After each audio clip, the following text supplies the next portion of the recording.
Hi, I'm Netter, and this is Netter's Network. And today I'm going to be showing you some makeup quick tips, as well as some kitchen quick tips. Now, I'm not going to call them hacks because when I was growing up, the word hack meant something that didn't work or shady. Think 5-minute crafts. None of the things that they do on their show actually work, or they're very wasteful, and that's not what this is about. The things I'm going to be showing you today are helpful items. And it's just a couple of them that I'm going to be going over. And like I said, I'm starting off with makeup quick tips, and then I'm going to move on to kitchen quick tips. So let's get started. If you've seen my other video on simple makeup, then you know that I usually apply my makeup with a brush like this. You know, it's got a little center spot here to put my foundation in. It helps hold it better. It's something I got off of wish.com, and it actually works really well. But then I started watching some other makeup videos, and one of the girls I watched used her beauty blender, but she made a point of saying she dampened it. And apparently dampening it helps to spread the foundation out better, and it's not as wasteful then, because otherwise you have a tendency to overuse your foundation. You're using too much, and this helps you to not use so much foundation. So I'm going to wet my beauty blender, and then I'm going to demonstrate this. Be right back. Okay, so now my beauty blender has been dampened, and you can see it actually several times the size as it was. And so now I'm going to put some foundation on here, and let's see if this works better than my brush. So I've got some on the tip, and I'm going to start with my under eyes because, you know, you've seen my other videos, you know, these are the bane of my existence and I hate them. And it actually seems to be covering a larger area really well. Even my freckles seem to be getting covered pretty well. And I'm not really using that much. I mean, I don't have a lot of foundation left in this particular container, so I can't use a lot.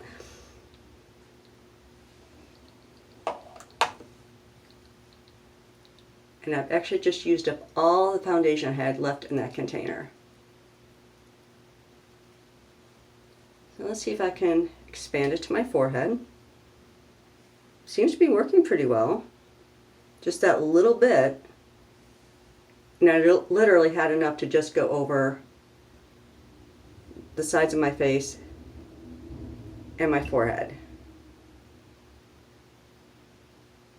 And normally if I use that little tiny amount on my brush, it wouldn't be covering anything. But you can see that this is pretty well covered. And I literally had, I mean, you can see my foundation is empty. There was very little in here, and I was able to cover my whole face. So now I'm going to take a step further. I'm going to put in my concealer and see how this works. Now, my dark under eye circles, I can never cover them completely. They always show through a bit. So if I can cover them mostly, I'm usually happy with that. If anyone watching this has a concealer that super works, I mean it really, really works for you, let me know in the comments below because I would love to try it out and hopefully cover up these super dark circles. So again, I'm taking the beauty blender and I'm just going to tap it on here. Probably used more concealer than I should have for this demo, but that's okay.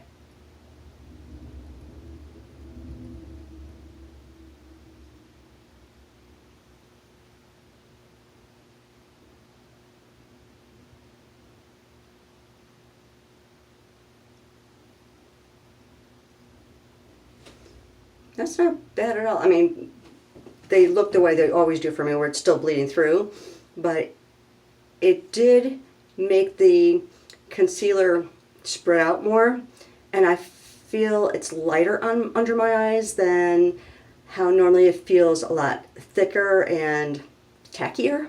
So with this being damp, it took away some of that tackiness. So I kind of like that.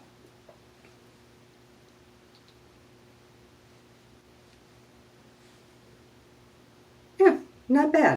So for a simple quick tip on putting on your foundation, use a dampened beauty blender or beauty blender wannabe like this one is. And it will save you money on foundation because you're not going to be using as much. My next quick tip is powder. Now, for my powder, I keep it in a little container like this, because a lot of the containers that you get for powder, either they're really hard to get the powder out, or powder ends up everywhere when you try to use it. So by putting it into another container that I can better access the powder inside, it's easier. It saves a lot of frustration. The other thing that I do is I cut my powder half with cornstarch. It does two things. One, it makes your powder last longer because now you're getting twice as much. And second, the cornstarch helps absorb oil. So for me, I have an oily nose. Some people have it like around here, they have it on their forehead, and the cornstarch helps to absorb that oil so you're not shiny all day. Now, I find that I will probably need to touch up, after I've had this on for a couple of hours, but just a little bit. So it really does help cut down on the oil, because I know some people have the problem of they'll powder and then like an hour later, not even an hour later, you can see it's oily again. With the cornstarch, you don't have that issue. Mine will last for several hours before I have to put a little bit more powder on my nose. So let's do that. The other thing I do with when I put on my powder, and this is just something I do, you can call it a quick tip if you want, is I put it on the side of my beauty blender and I just tap up. Let me get my hair out of the way.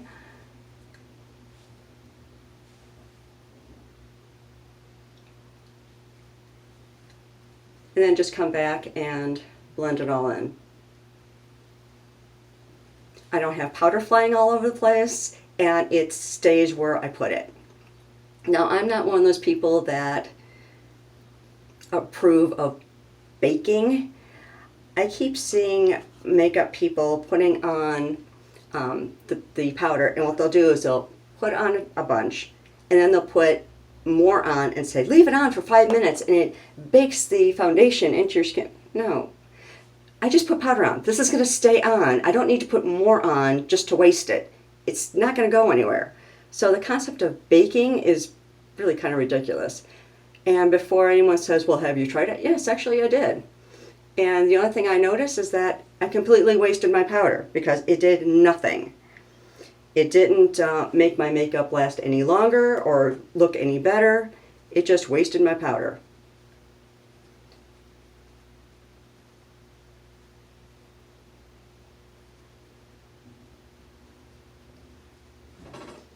And there we go. So now I have my powder on. The next quick tip I'm going to show you is lips. Now, since I just put on my foundation and powder, I've got some on my lips. It's inevitable. It ends up there. I'm going to show you the way that I normally will remove it to take all of that off my lips and not leave any residue behind. Now, if you wear lipstick, now I don't. I generally will just use like a Vaseline intensive care, over my lips, that sort of thing. But if you are, even with that, you don't want that residue underneath because it's going to make it look icky. So I'm going to show you 2 different ways to remove it, and you can see the difference. So the first thing I'm going to do is I'm going to take a tissue, and I'm going to do half my mouth. So you can see it's off, but it's not really off. So now what I'm going to do is what I usually do. I'm going to take my Vaseline Intensive Care Lip Therapy, put it on my lip, and wipe it off. See the difference? This is so much brighter, and you can see that I don't have that residue on there. Let me take off the rest of it.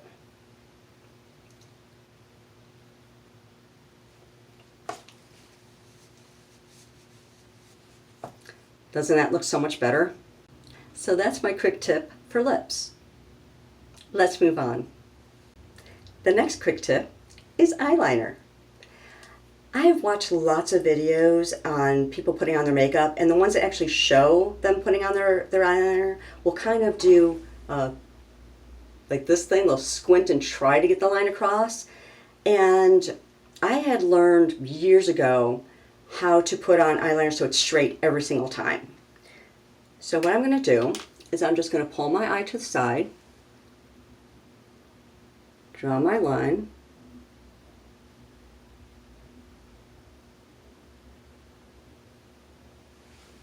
and it's straight every single time.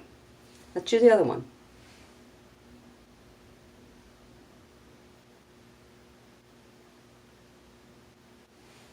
There we go.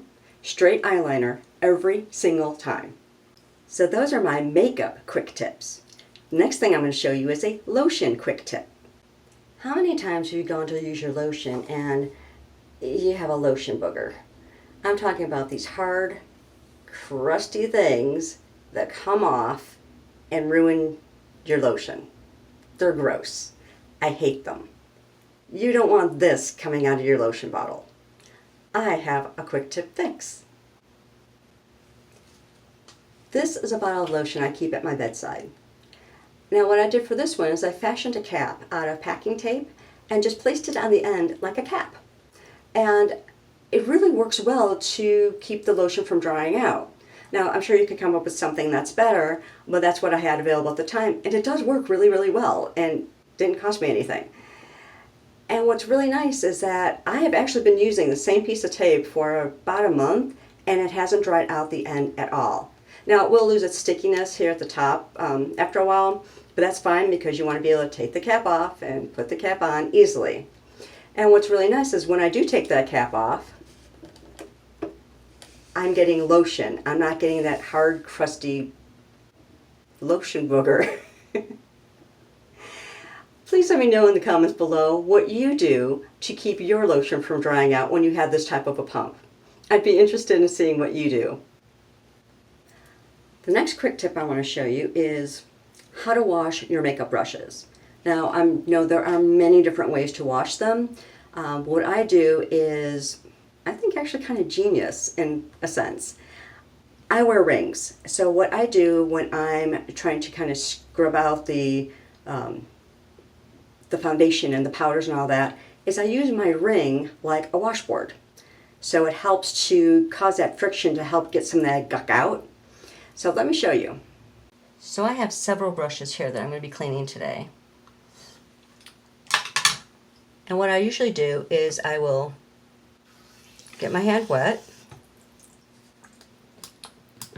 pump in some soap, and then like I said, use my ring kind of like a washboard to clean that out. And of course my fingertips. But it helps if it's really in there to go against my ring to really get those suds going up and to get the gook out. Let's try it with this one. It's got a lot of eyeshadow in it. A little bit of water, soap. You can see I'm kind of cupping my hand too to try and keep the soap and water in a bit. But you can see all of this makeup coming off into my hand. And by using my ring to help loosen that debris, look how clean that brush is. I'm going to do it again with this other brush.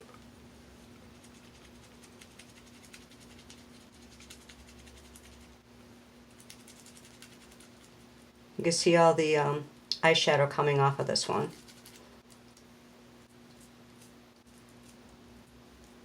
And again, look how clean that is.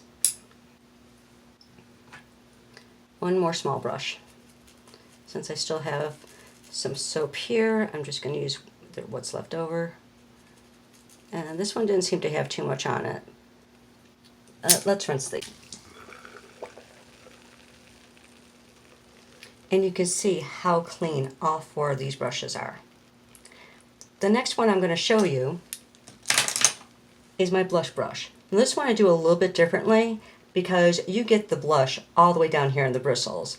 And you want to make sure you get that out because if it stays in there, you can have bacteria growing and you don't want that. So first I'm going to wet the brush. And then I'm going to get the soap right here in the center.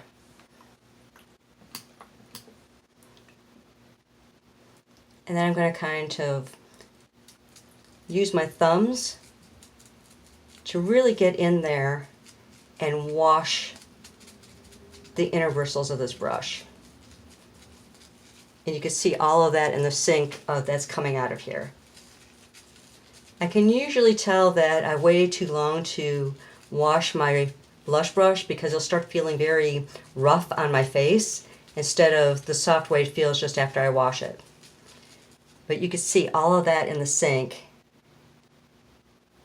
Actually, from this camera angle, you may not be able to see all that in the sink, but believe me, there is a lot of guck in the sink right now from this blush brush. And then, of course, I'm going to use my thumbs on the outside. I mean, you can see the color of the soap just from the blush that I use, how dark that is. So now that I've got it all soaped up, I'm going to rinse it. Squeeze out all the extra water. And I can also reshape it, because after you've been using it for a while, you know, it has a tendency to kind of look like that. So I reshape it as well, which takes very little effort when it's wet. And then when it dries, it's going to have this nice pretty shape to it. So that's how I wash my brushes. And now let's go to kitchen quick tips. And now I'm going to show you 2 kitchen quick tips. The first one involves your cutting board. How many times have you gone to cut something and your cutting board starts moving? It's really hard to cut something if your cutting board doesn't stay still. I was at Target and I found this shelf liner. It's got kind of a rubber feel to it. And what I did is I just simply cut a strip and I placed it underneath my cutting board.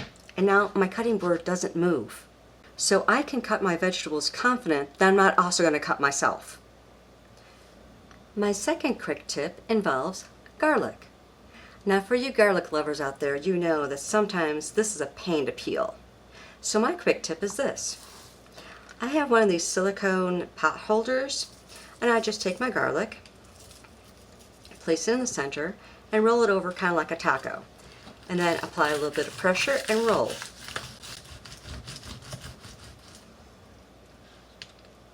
And there you go. Peeled garlic.